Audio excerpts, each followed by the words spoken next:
to Cincinnati Soccer Talk, powered by FC Cincinnati supporters. Get in touch, soccer fans. Email us at cincysoccertalk@spnt.tv.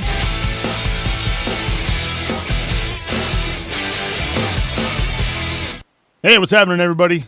Subs here. Welcome to Cincinnati Soccer Talk, episode 102. Glad you're with us here on this fantastic Monday evening. We've got a fun one in store for you tonight. This is where you have a chance to have your say. We will open up the King's Hammer hotline.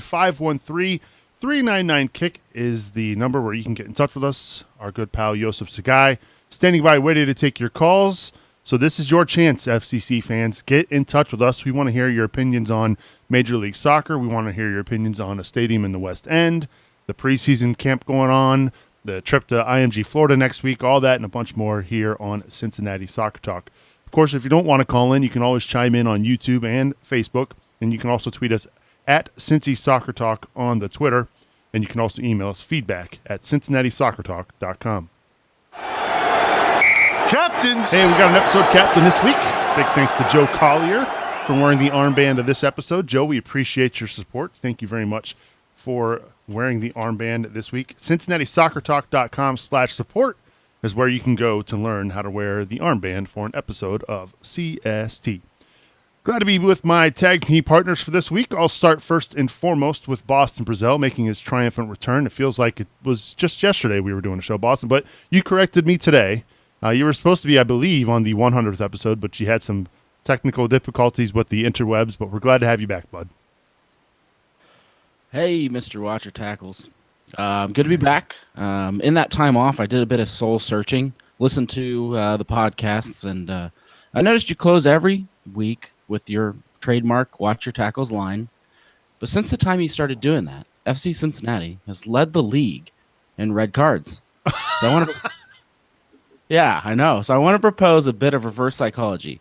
I think to start this season, you need to get up and give a speech. Something like, go out there, boys, and rip their filthy heads off. You bite any man-child with a patchy face. You slide tackle like you're Harrison Delbridge playing for Melbourne City. You treat every opponent like those dang Teletubbies that sit in the Louisville crowd, pissing everyone off with their existence.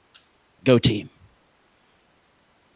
I don't think that's going to happen. By the way, I did that in the first season. They had, what, one red card? Yeah. And it was an undeserved red card. Total, they lead the league. Well, glad to have you back, Boston. I know that took a lot of work to put that together, so thank you. No, but seriously, I'm not changing it for anybody. That's my phrase. That's my mark. I'm using it, dang it. No, glad to have you back, Boston. Appreciate it. And looking forward to getting your thoughts on the meet and greet from the Dutch Lions event the other day. So looking forward to getting your thoughts on that. Speaking of the Dutch Lions, I know Bill Wolf was there as well. Bill, welcome back to the show.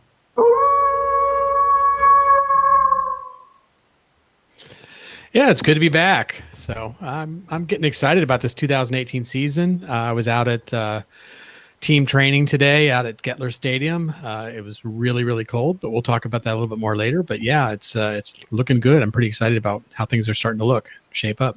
Welcome to Ohio, right, Bill? I mean, we were wearing shorts and T-shirts yesterday up here in Northwest Ohio, and then we got 3 inches of snow today. Yeah, we're not quite as bad in Cincinnati, but yeah, relatively the same. Minus the snow, basically. Yeah, crazy. And last but not least, we welcome in Brian Weigel back to the show. Brian, how are you doing, buddy? Good. I'm just glad I didn't have to follow Mr. Tryhard Boston Brazel. So, how long did it take you to write that? Did you have Kana proof that soliloquy as well there, Boston? Spur of the moment, Brian. Spur of the moment. Okay. No, not too shabby. So I did want to tell you guys a little bit of a story going into this episode today, and it kind of horrified me. So my wife this morning is like, oh, I dressed Lily, my 6-month-old daughter, in this cute new outfit that we got her. So okay, I walk in and I look immediately and I go, oh my God, she looks like a beekeeper. No, you got to change that. You got to change that. So of course, thinking about James O'Connor. Right. So yeah, so that was a nightmare to start off the week. So hopefully you guys can help me get past that moment, and we can have a good time this week. Oh, the beekeeper. I mean, the beekeeper. What possessed your wife to do that, Bri? I don't know. It might have been Satan working through her. I don't know exactly, but it was something. But my daughter, she's the cutest little button. She's a trooper. You put her in Louisville colors, she'll still be beautiful. And yeah, we'll see what happens. I'm trying to see if I have that image of Mr. O'Connor from when I did. Oh, I do. Let's see if I can throw that up here real quick. Yeah, there it is. The image of James O'Connor in his beekeeper outfit. Love the spur of the moment shots here on Cincinnati Soccer Talk. That was when our good buddy Bill Grandisco called in not too long ago. It's been a while, but I miss him. I know. Good old James. Of course, we can say he's a USL winning head coach now, but that look will never be forgotten. Something I taught my kids recently a new phrase. Some things you can't unsee, and that's one of them. Have you taken it down yet? Because you're going to scare off all of our fans. Yes, it's down now. We won't show that. Anyway, People on Facebook are literally booing your picture. Yeah, and tuning out. Man. They're like, "Oh, I'm on the wrong podcast," and they're hanging up. I mean, I just Wait wanted till we get like a joke about like Martin Rennie or something India related. Hey, I just want to show the world what a ridiculous look that it was. And I'm not saying your daughter looked ridiculous. That's not what I'm saying. No, she did. Oh, okay. All right. It's okay. No, at least you've owned it. Well, she was cute. She was cute, but it just brought memories of James O'Connor. Just horrible. Like that. I'm just kidding. Enough of that. All right. Get in touch with us on the King's Hammer hotline tonight, 513-399-KICK, 513-399-KICK. Again, this is your chance, FC Cincinnati fans, to have your say on tonight's show. And, of course, if you don't want to call in, you can send us your tweets, you can send us your emails, and, again, we'll read some of the comments on YouTube and Facebook as well. Matt Adkins on the YouTubes saying, Claremont County in the house, jerks. So, Matt, thank you for tuning in. We appreciate it. He didn't say Newport? He did not. Oh, He said Claremont County in the house. So, new tune for him. yeah, I guess so. So, shall we talk about the West End? Since the last time we did a show, I believe we were literally wrapping up our broadcast last week when it was announced that Jeff Birding and FC Cincinnati had reached out to the Cincinnati Public Schools about doing something there in the West End. Bri, you want to fill us in? Well, maybe Bill and I can tag team this All right. real quick, and Boston chime in too. But it seemed like originally I think a lot of fans, and myself included, jumped the gun, thinking that it's going to go to the West End now, potentially the location of Taft High School. But I think, and Bill, correct me, it seems more so that Jeff Birding's still maintaining the party line of we got 3 good sites, and we just want to make sure that this site's still open. And I think it's more than just the high school stadium. There's 66 total parcels of land in the West End that they're putting like a hold on for I want to say like 12 months or something like that. So, but at least it seems like there's progress on that side. There's going to be a lot of community engagement going forward with whatever stadium site they choose. But to me, and disagree here, guys, I think this is kind of the sign that says, hey, we're pretty much in. MLS is going to give us the bid soon, and I think then after that we can choose the best site for FC Cincinnati because we already have the great site currently with Nippert Stadium. yeah, I think I agree with you on that, Brian. I mean, it seems to me that especially the way he worded the letter to Cincinnati Public Schools, where he said, after the bid, essentially, let's talk. I mean, I know I'm paraphrasing quite a bit, but it's not a, hey, I need to get this done kind of thing, which definitely doesn't give you any kind of like feeling like, there's something wrong or he's got to get this together or organized or we're not going to get in. It's like, this just kind of follows along the theme of what he said all along. Speaking Jeff, of course, that, we have all 3 sites. We're going to continue to explore all 3 sites. He said West End was a heavy lift from day one because of the number of property owners and complications of essentially the property there. And, we have time. I mean, we've been waiting for the MLS to come calling, and in that time, he's just moving forward like I think he would have moved forward anyway. So yeah, it's just kind of progressing forward and trying to get that lined up. Well, of course, you heard a lot of people saw it wasn't definite today. Major League Soccer didn't come out and say this, but several of the South Florida newspapers reported that Nashville and Miami were going to be joining. Of course, MLS announced Miami, but those two clubs would be joining in 2020. And the hot rumor today was that there would be still a team joining in 2019 in MLS. And it got everybody super excited about FC Cincinnati's chances. Am I wrong there, Boston? Do you think it's kind of a lock? Yeah, if that rumor is true, of course, and they need a 2019 team, there is no club in better position than FC Cincinnati. I think that pretty much rules Sacramento out. I went over and checked out their thoughts on the matter, and they pretty much have assumed the same thing. If it is a 2019 season, even their fans have acknowledged it's not them. That leaves Cincinnati and Detroit. Detroit doesn't have a team, a coach, any history, any fans, and Nashville can't even get off the ground that fast. So, I mean, just that only leaves FC Cincinnati. We'd like to think so. Yeah, Yes, we would. indeed. When you talk about the West End Stadium, obviously we don't know a whole lot, but are we talking about obviously a lot of folks immediately jump towards Stargell Stadium there. Your thoughts on that, Brian? I mean, I know the Saints used to play there, and the views are stunning from that stadium of downtown. But are they talking about renovating the stadium, or are they talking about building next to it? I mean, I think from what they picked out, and this is some speculation on, I think really the only solid information that came out was the 66 plots of land from, I can't remember the development corp down there. Housing in the Authority. West. Thank you. Yeah, the Metro Housing Authority. So those are the only traditional, plots that were put out there. But I think a lot of the speculation was that Stargell Field, Stargell Stadium, Taft High School would be moved to one of those plots or a grouping of those plots, and then FC Cincinnati would build a brand new stadium. You can actually go onto the Mies Architecture website and see a general layout of where the stadium will be. We actually have a picture on CincinnatiSoccerTalk.com as well. So I think if it would go in the West End, I think that's your location right there in the field. You can tie into all the parking garages, all the surface lots, all the additional parking in the West End over the Rhine areas, the music hall area too. So I think it's a win-win if it does go there for FC Cincinnati. And I could be wrong here. We can kind of pull all four of us, but to me, that's the preferred site if we could build anywhere.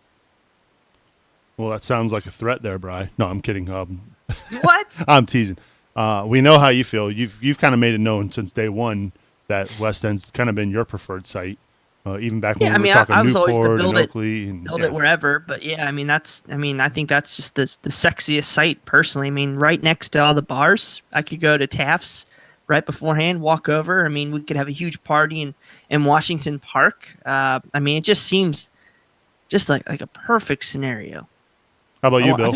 Or Boston? Go ahead, Boston. Good. I was just going to add, I think one thing is for certain, Weston will get a solid look, and all this stuff that's come out is going to prove that. They're going to try. They're going to make a play for West End. If it doesn't work, then it's Oakley. But I think that the club's going to try. They realize the fans want it there. The path through West End has always been through Oakley, and so whether it works out or not, I think it will be attempted. Yeah, and we'd be remiss, Bill, sorry, I don't mean to jump in front of you here, but we'd be remiss to point out that Jeff Birding did say we still have the traffic study for Oakley. That could still take another month or two, so that could put us maybe into April. I don't know the exact specifics there, but I mean, he still says that they're on track of doing an Oakley Stadium, so it's not like this is a done deal. If we can, I mean, it's something I believe has to really fall through with Oakley.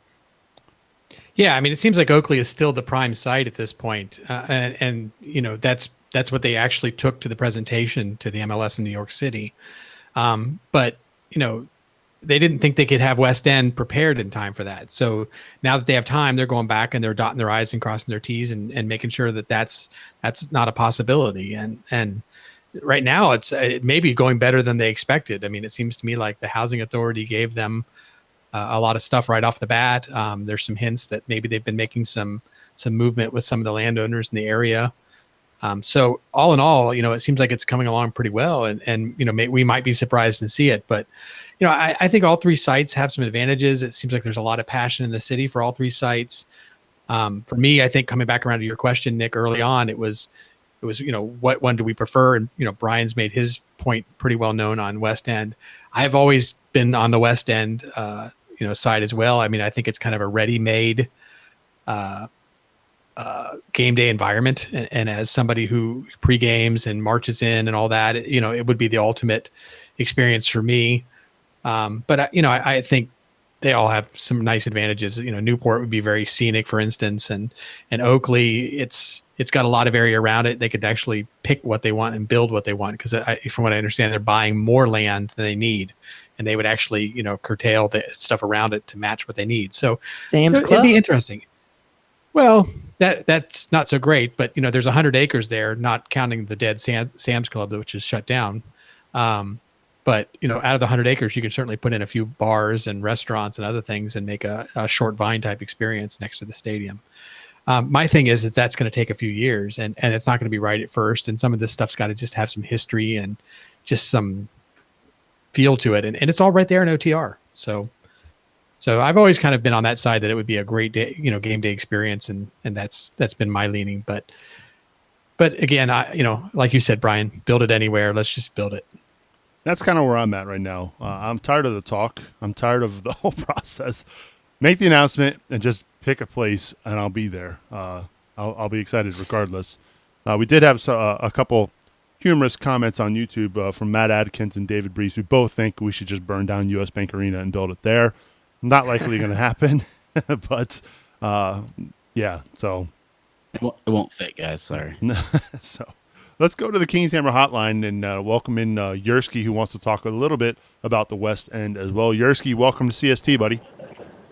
What's up, guys? So I kind of have like a double-barreled comment question. I'll start with the comment. Kind of interesting. A lot of people don't know I teach for Cincinnati Public.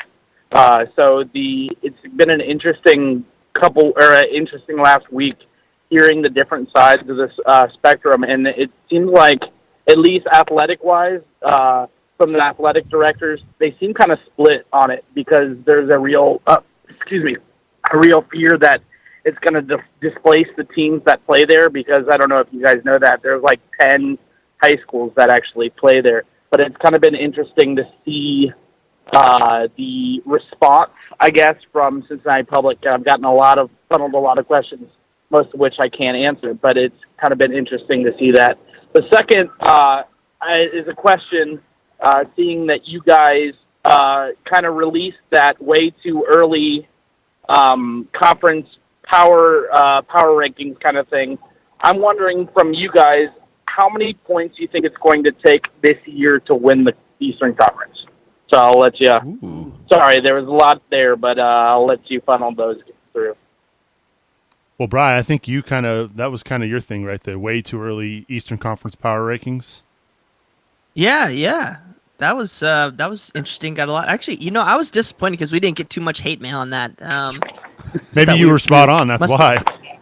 Yeah, we might have been. I didn't really write anything mean. I should have written more bad stuff about Louisville James. Or something like that. But yeah, James O'Connor. Yeah, So okay. I think the past couple of years it's been like 60 some odd points. Yeah, last year was 62. Yeah, so I think if you can get around 60, 65 points, we're going to have to win. We're going to have to win the home games.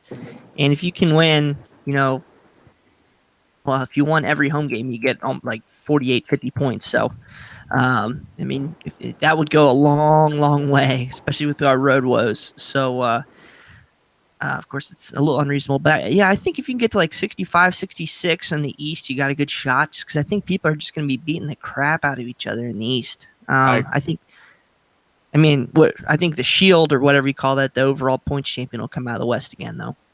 Yeah, I agree this year. I think that there's going to be – I don't think you're going to see a runaway Louisville, for example.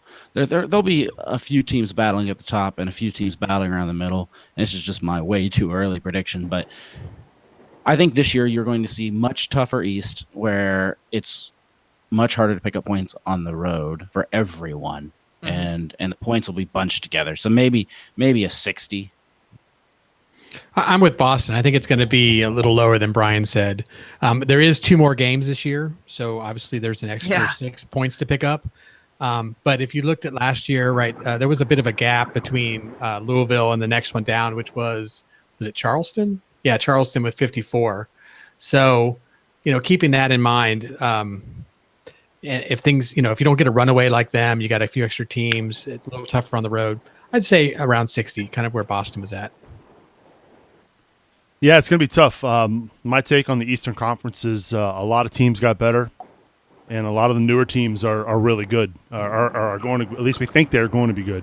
I'd like to think that Nashville is going to be contending in the Eastern Conference with some of their signings. They've got a solid goalkeeper. Indy 11, I'm interested to see how they're going to fare. I know they lost some good talent there. North Carolina lost a lot of good talent. There, obviously, we know about Nas coming here.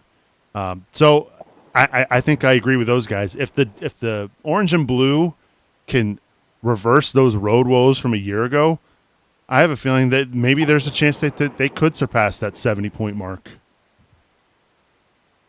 I mean, if you get 5 wins in a row, man. Thanks, Gursky. Appreciate the call, buddy. Yeah, absolutely. Have a great night. You too. That's Yursky on the King's Hammer hotline, 513-399-KICK if you want to get in touch tonight. Yeah, I think at the end of the day, you still have to beat the teams you need. You're supposed to beat on the road. I think you need to pick up 3 points in Toronto. You need 3 points first. Penn FC, Richmond. You need to make sure you go out and get those wins. It's also going to help that we play Indy 11 early this year. They have 4 guys signed to contracts, and we're less than 50 days out before the first regular season game. So. Here really we are. We're in training camp, and they barely have a team. We're week 3. Yep. And those teams are just now starting, or start next week. Yeah. So I mean, I think that's going to be a big deal. So I think there's definitely ways to get to 65, 70 points. You just got to win some of the road games. I think we're gonna have chances to do it with the talent we have. We just got to make sure. That we lock down, the space in front of the back 4 and don't concede as many. That's where we kind of failed last year, and if we can do that, I think we'll be pretty set. Games like that Orlando City match there at home this summer too, where we kind of fell on our face and ended up having to salvage a draw late. That's a game you needed 3 points in. So yeah, you're right. I think too. I think with the bigger emphasis, and let's face it too, and we've talked about it here on the show as well, every time a team comes to town, they're going to get, FC Cincinnati is going to get their best. It's like their Super Bowl. It's the biggest game on their schedule to come to town because it's going to be the biggest crowd they play in front of all season long. They're going to get their A game each, and that's got to be tough for those guys, for FC Cincinnati. They're facing a tough game every time they play at home. Mm-hmm. Yeah. I mean, there's no doubt. Now, I still think it's nice that Louisville's the champion. You got Nashville, who's an MLS squad. So I think that it's shared now. I think the big game atmosphere is going to be shared. Before everybody would pencil in FC Cincinnati, now I think you got chances to play in big crowds in Louisville, Nashville, Indy. So I think that's at least going to help on that front. Yeah, I'm interested to see what the guys I'm going to get when we're down in Florida next week, getting their thoughts on playing in Indy Stadium there at Lucas Oil. I mean, that's got to be pretty awesome too. It's going to be I don't know. I was kind of disappointed. I don't know if it's them shooting low, but like they're only going to be opening half the stadium, literally one sideline and then the 2 end zones. So I think that kind of makes for a crappy atmosphere. Do you know what kind of attendance that holds, the way they're structuring it? Oh, I'm sure it's huge. It's over 15, which is more than the average, way more than the average now or last year. Yeah, I mean, basically Louisville and Indy were in the 10 range, right? I mean, a little south of that, but in the 10 range. Yeah. And then I don't know Nashville with the stadium they're playing in temporarily, but I don't think. Yeah, it's small. I mean, they'll all be in the kind of, let's call it the 10 range, just to keep it simple, right? They're not going to be at 1,200 or a 2,000. But those will be decent experiences in the USL, and I think that'll be fun. Even if we go there and, I mean, we might be 2,000 people in Indy. I mean, it's like a crew game. You can just drive up and back in the same day. Mm-hmm. But that was a big announcement today. Go ahead, Boston. I was just gonna say, how about this? They don't come here to the very end of the last home game of the season, and say we're doing 20, 25,000 plus. Where are we gonna put their fans? We only have that tiny sliver. We'll give them a little more, I bet. Yeah, so we'll have to. Yeah, Nippert should be rocking for that one, especially for the home finale. And last game, it's always big. Yeah, and potentially if anything's on the line as far as playoffs go, hopefully they'll have it wrapped up by then. But then again, that last home game is like 8 weeks before the season ends. No, I'm kidding. It's not that far out, but it feels that way. So our season will just be beginning. Yeah, hopefully. Again, get in touch with us. Joseph's waiting to take your call. 513-399-KICK. 513-399-KICK. Do we have anything fun, exciting to talk about that from some of the Facebook comments, guys? If either one of you or if any of you are even monitoring the Facebook. Well, yeah, we got MLS related, if that's okay with you guys. James Bonsall, I want to hear your thoughts on what in the process might be causing such a delay. I assume MLS. So, yeah, I mean, why do you think that we haven't heard, potentially a delay? Why haven't we heard anything yet? Of course, we just heard Miami today. Do you think it's anything FC Cincinnati related? I think the delay. I don't know if we have anything more to give yet. Yeah, I was going to say, I think the delay, honestly, once they had Miami in the fold, I think they wanted to get that done, wrapped up, dusted, because that's been hanging over their heads for 4 years. Like, they need to get that story done with, because it's been the same old story. Hey, when's Miami going to have a team? Are Miami going to have a team? What's the deal? Are they going to have a stadium? So once they had the ownership group in place, boom, they could knock that one out, and that story's over with. Now they can focus on other things like team number 25, which we hope is FC Cincinnati. Yeah, I think all of us just kind of misjudged the process, right? We thought it would be like Nashville. We thought we would go in, throw down our presentation, and a week or two later, roll out, and everybody knows everything. And it's not like that. Nashville knew months and months in advance, it looks like, especially from Jeff Reuter's report. And they had time to work on the contracts with their lawyers and had everything in line ready to go. So they were the initial announcement. And then we sat, and we saw Sacramento's deal fall apart. We've seen us making moves, but our deal is still really the same. And we've seen nothing out of Detroit. I think, honestly, we as fans, even maybe the club, we all just got our expectations up a little high, and that this has been a slower process of working through than we all realized. But I think it's coming to an end. I mean, I looked at it at one point, and I think Nashville kind of had their plan way in advance as far as the stadium. But even if you don't think about them knowing what they wanted to do and having it pretty much locked in, the vote that they had within their government, their city government, to get the stadium approved happened 3 weeks before us. So they already had a 3-week head start just there. And I don't think, James, that it's like one thing that's holding it up. I think there's a whole series of different possibilities, and each one might only be a little bit, but they all add up. Things like, Christmas, that holiday that was kind of at the end of the year somewhere in there. The snowstorm in New York. And then I think, the fact that I think our bid is more complicated. Right. I mean, we made mention of it earlier in the podcast that everybody's talking about us for 2019. Well, if Nashville is come in 2020, build a stadium and you're done, that's it, right? If we're saying 2019, we have to have the same thing as Nashville. We have to come in at some point with a stadium and be done. It has to be approved and all that. But we also have to then talk about, well, what do we do in the interim while we're playing in Nippert, for instance? And that leads to a whole bunch of additional questions and possibilities. Mm-hmm. And of course, Miami then falls into the middle of this, as you said, Nick. So I think I think all of this kind of slows down the process.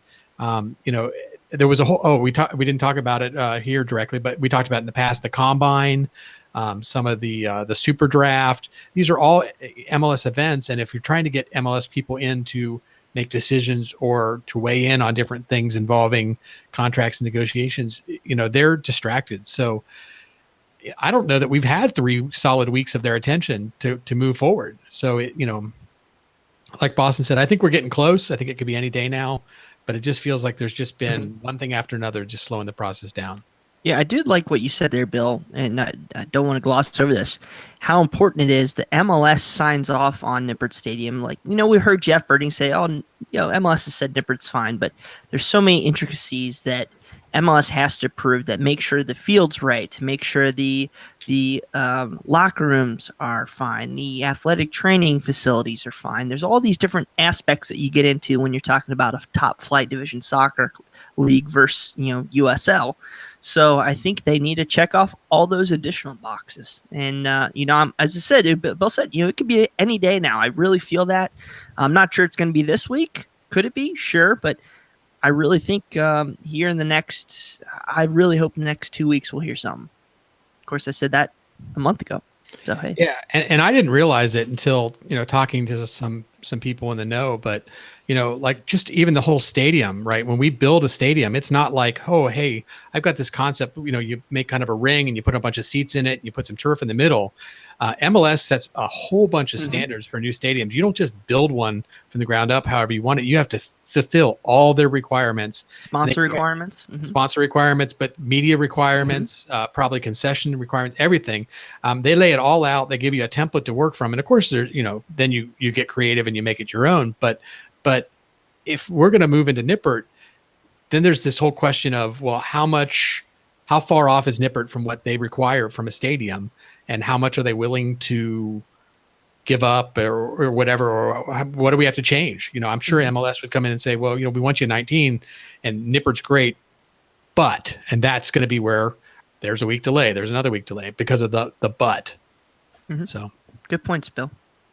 Good question there from James. I know a lot of people have been waiting very patiently, including the 4 of us here on this very podcast. And impatiently as well. Yeah, impatiently, yes. Yeah, put me in that category. Reddit. Join the club. Reddit, Twitter. I'm joking. I love you guys. I think as soon as the calendar hit 2018, it was just it raised itself to a fever pitch. And although I feel like it has gone down somewhat, I think now that the news that Miami has been accepted and that is kind of a done deal at this point, the attention is going to focus back to FC Cincinnati. Real quick, let's be fair before we jump into FC Cincinnati. There was a lot of smoke blowing around today on social media. This is Monday. There's a lot of smoke with prominent writers saying FC Cincinnati, FC Cincinnati. So, if that doesn't make you feel better or great, I don't know what will. Yeah, and again, I don't know what it is you should be worried about at this point because, like Boston said, we're getting nothing. If Detroit was in the play, we'd be hearing from the mayor. We'd be hearing from their ownership group. We haven't heard a peep from Dan Gilbert about Major League Soccer. Obviously, he's got a lot of fires he's trying to put out there with the Cavs right now. But we're not hearing a peep right now out of Detroit. Not one single thing. Yeah, I just don't see how Detroit could possibly become selected at this point. And I'm not saying that they aren't like heavily wanted. I think the MLS does want Detroit. I think MLS may even be thinking about them as a high probability for the next round. But you had St. Louis run like a vote and they weren't able to get their stadium approved and they're out. You had San Diego trying to get their stadium approved and they couldn't get it done in time. They delayed it and they're out.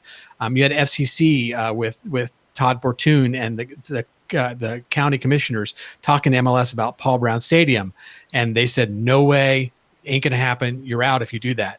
So to me, you've pushed away St. Louis, you've pushed away our county commissioners with Paul Brown Stadium, you've pushed away San Diego, and there's probably other towns out there that didn't get their bids done in time because they couldn't pull their stadiums together. And I think, was it North Carolina or Charlotte? One of them had some stadium issues, I think, as Raleigh. well. Raleigh. Yeah. Okay. So, I mean, how do they then turn around and say, "Oh, Detroit, by the way, you don't need a soccer specific stadium"? I mean, it would be the most massive marketing mess they've ever come up with. They'd have billionaires really upset. See, I cleaned that up for you, Nick. I was going to say something else, but I cleaned it up for you. But yeah, there'd be a lot of very upset billionaires, and that's not a good thing. So I think they're going to stay away from Detroit, and then we're going to hear the language change, right? When they get into round 2, they're going to start talking about, it's not so much a soccer specific stadium, but it's, control of the revenue and control of the schedule. And all of a sudden then Detroit will fit that bill and they'll be able to slide them in round 2. But I think with what happened and the way it went down this year, I don't see how they could possibly get away with Detroit and not really potentially even get some legal, recourse to it all. Yeah, no, I agree with you, Bill. And again, patience is a virtue. Eventually, I think we're all in agreement here. We believe that the bid is heading to Cincinnati. Just going to have to keep waiting just a little while longer. In the meantime, the good news is you've got soccer here. And we are just over a week away from the first friendly of the season for FC Cincinnati. Next Tuesday, they will be taking on, so it'll be a week from tomorrow, depending on when you're listening to this podcast, a week from tomorrow being Tuesday. They'll be playing the New England Revolution in the first game down at IMG. So we're like right there. I mean, we could taste the soccer, guys. Yeah, and I was out at training tonight, or this morning. So, it's real. It's happening. There's soccer balls and players on the pitch, and it's a great time out there. I mean, it was a lot of fun to see it, and the guys are joking around and laughing and having a bunch of fun. The chemistry with this team seems really, really good. It's really fun to see a very focused team focusing on the drills, getting things done, and then at the same time laughing and joking with each other. When somebody gets megged, you hear the whole group, and a great shot gets cheers, and a miss, and people are ragging on the guy, and but it's all in good fun, and it seems like the group's really starting to bond together. So that's been pretty exciting as well. So, was anyone missing, Bill, or is everybody there? Yeah, we had. Thanks, Boston. Yeah, we had 3 players not at training today. So that was well, I shouldn't say that. We had 2 players not at training today. We had Josu and Jimmy not show up, and then Tommy Heineman showed up, but he was on the sidelines the whole time. And I did talk to Alan. Yeah, I did talk to Alan Koch about them just to kind of see if I could get some information on what was going on. What he told me is that Josu is out purely post-surgery recovery. So we all know that he had knee surgery at the end of the season, and it's not a cut and done and go out and run on the pitch, but there's time to recover or to heal, and then time to recover, and he's still in that process. He's going to be assessed by the medical staff tonight, or has been assessed by the medical staff tonight, and based on what they say, they'll make decisions on how quickly they move him in and what the next steps are in his recovery process. But he's progressing well. Alan seemed pretty happy with how that's going, and it's just part of the process. So nothing to be concerned about there. It was sort of expected, I would say. So in other words, what you're saying, Bill, is we're most likely not going to see Josu next week against the Revolution. That was kind of my feeling. I mean, I won't promise you anything. Maybe they would come back and say, "Oh, he's great, let him run," but that's not the impression I got. I got the impression that they were kind of going to assess him, and then they might have to kind of work him in. Now, differently, and this is why I say that, when I talked to Coach about Jimmy, he did say he's still wearing the boot. He's still going through his process. It was a 2-week, whatever you want to call it, boot wearing process, and Wednesday is the 2-week period. So on Wednesday they'll assess him. They'll try to determine where he's at. If it looks good as they expect it to, he said Jimmy would be worked into the system and the squad very, very quickly. So I don't think they're expecting really any recovery from him. Whatever's going on there, it's not, going to slow him down. He doesn't have to go through a lot of physical therapy or anything. So it sounds like they'll just, if they're happy, he's going to work in very quickly. And we could very well see him probably not starting, obviously, but we could see him show on that first game, maybe not, but certainly he'll be in Florida training with the team. And then Tommy, like I said, he was on the sideline, just doing some stretches. He was walking around and everything, but I didn't get a lot of information from Alan on that one. He just said pretty much TBD at this point. They're assessing his situation and they're making decisions, but nothing's been decided at this point. So we have to wait and hear more later from them. I think following up on that, there was 3 trialists there. Nobody that I can talk about. But I guess the note there is that Alan is still assessing people. It doesn't sound like we'll probably ever quit looking for a potential player, whether it's a young up and coming player or it's, a potential, big name that he could slide in there that, the right deal at the right time. But even though our roster is basically fixed, I think it's always going to have the possibility of him finding somebody. So let's see, just kind of summarizing, I guess, for everybody, since I'm on a roll here and I'm talking. Brian's falling asleep back there. I can see him on the other screen. But I just asked Coach Koch what he thought about the team at this point in the game, 2 weeks into training. He said from a fitness standpoint, he was pleased. It's not that they're great, but they're basically where they should be for this point in the season. So from a fitness level, he's happy. Obviously, there's a way to go, but this is where they should be at this point in the season. So he's happy there. Technically, he's really pleased. And he said from what he's seeing out there, he believes that this team is technically more advanced than the team we had last year. So he's excited for what he's seeing from the players and their actual skills on the ball. And then just kind of summarizing it up for everybody, since I'm still going here, and nobody like Boston's asking me questions. But I think at this point, just to give everybody an idea where they are, they're not doing anything big like 11v11 tactical yet. It starts off with warm-ups, drills. They get to bigger and bigger drills, some small-sided games with a goal at the very, very end. Like 7 players on a little pitch, but that's about the most they ever really got into. They didn't get much bigger than that. I asked Alan what he thought of that. Was this a plan or is this just because of what they have? And we talked about it a little bit, and he said, first off, he's not, part of it's just building up, right? At this point, they need touches on the ball. They need to practice the technical skills. He wants them fit, and these drills do not stop. Every single player, there was 21 of them out there, not counting the goalkeepers, but 21 players, not one of them ever stopped moving the entire time. They're constantly running. They're constantly moving. Part of that's because of the cold, but part of it's because he wants them to develop their fitness. And then, when you get to an 11v11 tactical situation, you just raise the level one more notch. People are just going to push a little harder, run a little faster, challenge a little harder. And with the cold weather the way it is, it's just going to be prone to injury. And he says it's just not smart. So he's basically holding that off until they get down to Florida. And that's when they're going to start getting into the 11v11 and the tactics and start to explain a little more what he's expecting from them from a system of play. So basically, what we need to know is, Bill, who's your boss? So we can get the PTO to go down to training. Bill does a great job. Hell yeah, he does. Everybody out there knows exactly what's happening in preseason right now. Yeah. I just took a Long early lunch. There you go. I like it. Boston, you want to chime in there?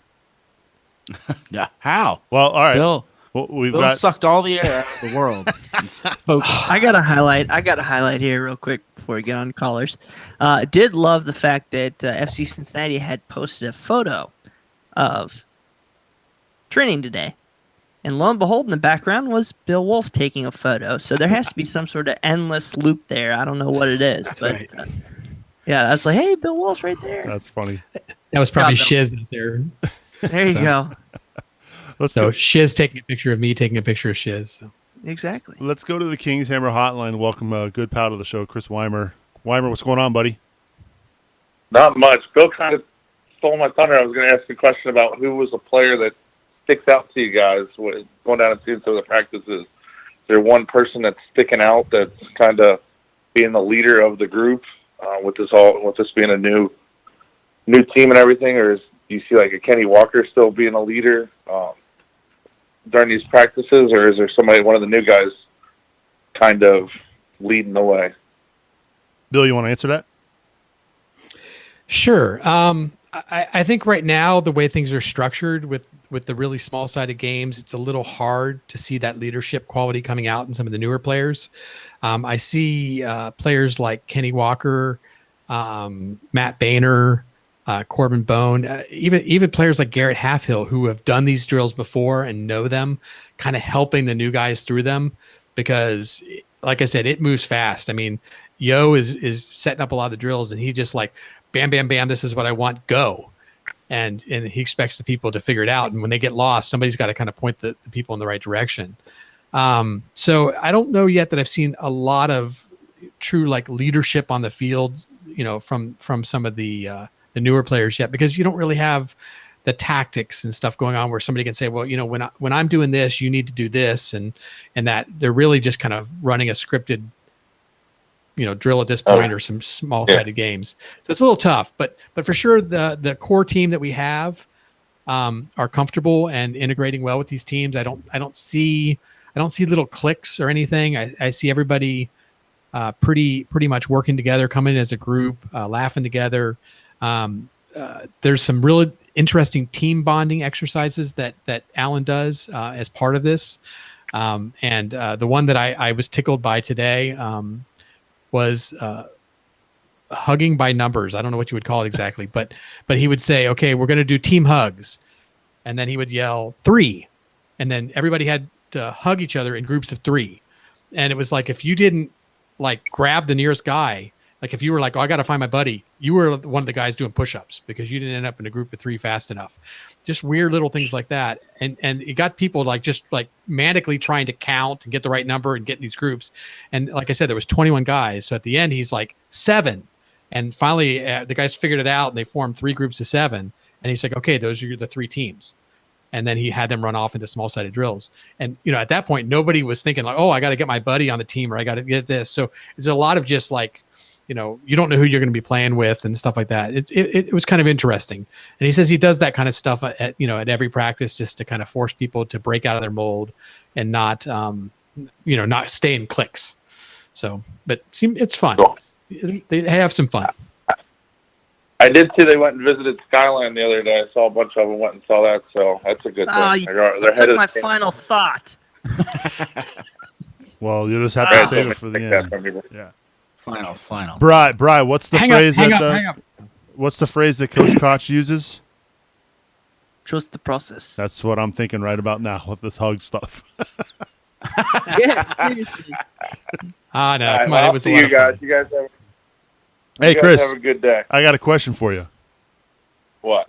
One of the things I love about Chris is, and for those of you who are new to the show, if you ever watch one of the marches, his son Ethan is always up at the front. He's like the little mascot that could for FC Cincinnati. He's always dressed up wearing a GoPro. He's a pro marcher. But he is not so little anymore, by the way, Subes. I know. He's not little anymore. He's taller than I am now. Oh, well. He's actually probably taller than Jimmy McLaughlin. Well, to be honest.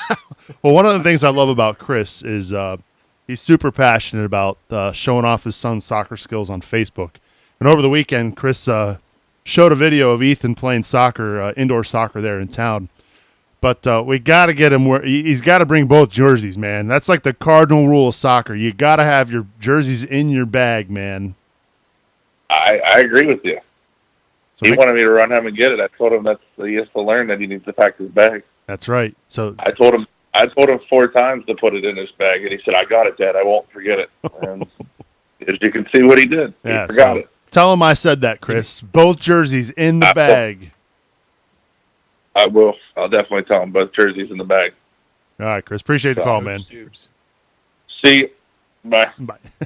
I have no room to talk. I actually left for a soccer tournament once without my cleats.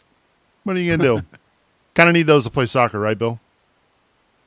You just slip and slide a little bit, but it just adds a new experience to it. Yeah. Anyway, good stuff tonight from Chris there. Appreciate the call. So did we get to those final thoughts, Bri, or did we miss anything that you wanted to touch on tonight? Oh, yeah. We're at the final thoughts now? I mean, it's already well, 10 till 10. and Shoot, it is. Time's man. flying. Time flies, man. It's because I sucked all the life out of the program, according to I Boston. wouldn't say suck the life out of it. I think that was very informative. Not the program, just the universe, man. Oh, the universe. That's right. I'm sorry. Holy crap. The program is fine. The rest of the universe is shot. So when everybody finds out that Boston's not on to episode 110, we know now why. I'm gonna have to go back to Vegas. Going back to Vegas. Oh man, no, yeah. So he was saying the final thought about Skyline, how our boy Forrest Lasso, Naz Al-Badawi got it right, and I think it was Tyler Gibson. I think so. All went to Skyline. They enjoyed it this week, as far as we know. So that's pretty cool. So glad those guys could check it out and kind of get with the little, with the culture of Cincinnati a little bit. So we, I think that's a foundation of the city is Skyline Jelly. Not gonna lie, I saw the tweets and the pictures. And you got hungry. Not only did I get hungry, Bill, I shed a little tear because I'm very jealous. I miss my Skyline. It's been a while. I had Skyline tonight, so Episode 111 for Brian. Final. I just loved Forrest's comment though when we asked him, what did you eat? He's like, "Hey man, 5-way or the highway?" Yeah. There you go. Go man. big or go home. That's pretty good. Yeah, real quick, final thought. If you guys haven't checked out on fccincinnati.com, there's another Corbin's Corner up there, and it's about him becoming a parent and how just kind of been rewarding for him. So go check that out. I thought it was a very cool, well-written piece by Corbin and a great little insight into another, FC Cincinnati player. So good job on by Corbin and the club on getting that out. Good stuff, Bri. Appreciate your work this week on the show and, of course, everything you do over at CincinnatiSoccerTalk.com. Appreciate it. No, thank you guys. Final thoughts from Boston Brazil. I promised Gary Randolph I'd answer a question he had asked on Twitter. Yeah, go for it. He said he had a bit of a dilemma for the Indianapolis game, that first away game. Second away game of the season. He works for Indy's sponsor, and he'll be working at the Honda booth pregame, which comes with free tickets. So he's asking, should he sneak over to the Bailey, or should he try to raise his scarf from where he's working at the sponsor tent? I thought that was a very interesting dilemma, and I thought I could answer it in a very Boston style. Boston style. I'm waiting. Oh yeah. All right, Gary. I'm a pro company guy. He wrote this out. He's reading it. You can tell. Yeah, I know. Look at his eyes. That's okay. Don't look at the camera, Boston. I'm guilty of it as well, Boston. Right, Don't you worry. I got you. This is going to come from my heart. I don't want you to lose your job. But I think there's an opportunity here where you could become infamous in Cincinnati, and somebody like the Joseph Auto Group would swoop you up if you made a big enough splash. So I think you should take your employer's Honda car, drive it into a paint shop, get a blue and orange, get a Blurange, sweet paint on that, drive it down to Indy, crash it through those glass walls, down through the stands, park it right on the field, and that's when you raise your scarf. And you may lose your job, but I think there'll be one. Yeah, and serve 5 to 10. Yeah, I forgot about that. I mean, this may not be the best advice, Gary. Thank God you're not a parent. But you would be a legend. You might be in jail, but you would be a legend. He would be a legend. There's no question about it. Boston, appreciate you being on the show this week, buddy. Good job, B. Appreciate it. Thanks for having me back. You're welcome anytime. Final thoughts from the Wolfman, Bill Wolf. Why do I always have to follow Boston after this stuff, man? It was like the opening words and the closing words. I'm behind Boston. So I was actually going to say that I think we kind of skipped over the Dutch Lions. We were going to talk about them a little bit. Oh yeah, we did. So I'll throw that out there, and Boston, you can actually join in because you were there as well. But for those who aren't aware, Paul Nicholson, Nico, is now the head coach for the Dutch Lions. They announced that recently, and they have a nice PDL team plays mostly over the summer, and they had a meet and greet.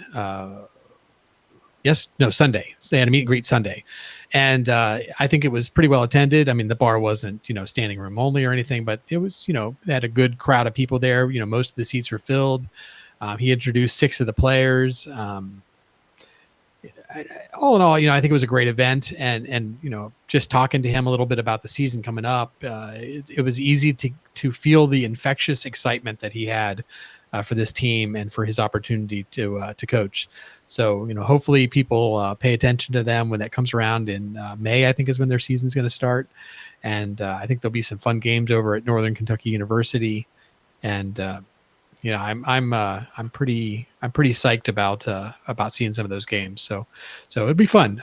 Paul seems like he's already putting together a pretty good team. I think he's trying to up the level of the team a little bit from last year, and it should be pretty exciting. Anything you want to add there, Boston? March 3rd, we have Louisville coming NKU into our territory, and then FC Cincinnati plays later that evening. Let's make it a doubleheader, guys. Show up to both. Let's drive Louisville back out of our land. NKU is Cincinnati. I need to know that.